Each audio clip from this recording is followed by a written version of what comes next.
आज आहे मकर संक्रांती आणि मकर संक्रांतीच्या तुम्हा सर्वांना खूप खूप खूप शुभेच्छा. तिळगुळ घ्या आणि गोड गोड बोला. तर इथे मी माझे सर्व कामं आवरून घेतलेत. पुरणपोळीचा स्वयंपाक पण बनवून घेतला आणि मी रेडी झाले मंदिरात जाण्यासाठी. इथे बघा मस्त ताटसुद्धा मी रेडी केलं आहे आणि आता मी जाणार आहे मंदिरामध्ये. तर पाहिजे त्यात आले मी मंदिरामध्ये आणि इथे गर्दी थोडी कमी आहे, कारण आम्हाला मंदिरात जाण्यासाठी थोडा उशीर झाला होता.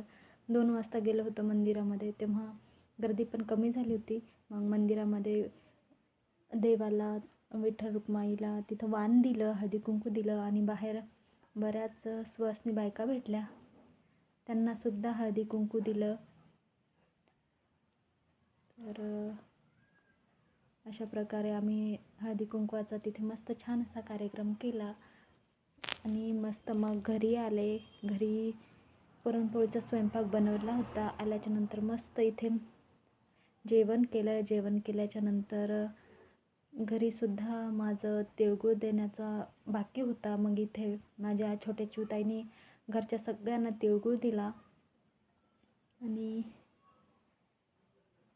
इथे आमची छोटी चिवताईसुद्धा बघा किती छान सर्वांना तिळगुळ देऊन पाया पडते. जसं आमच्या मोठ्या दीदीने केलं तशीच आमची छोटी चिवताईसुद्धा करते. ते पहा मस्त छोट्या चिवताईने सुद्धा आजी आजोबांना, आत्तूला तिळगुळ दिला आणि सर्वांच्या पायासुद्धा पडली. इथे बघा मलासुद्धा त्यांनी तिळगुळ दिला आणि पायासुद्धा पडली. आणि मी पण, जे घरातील मोठे आहेत माझे सासू सासरे, नणंदबाई, सगळ्यांना तिळगुळ दिला आणि मी पण सर्वांच्या पाया पडले. अशा प्रकारे आमची संक्रांत साजरी झाली.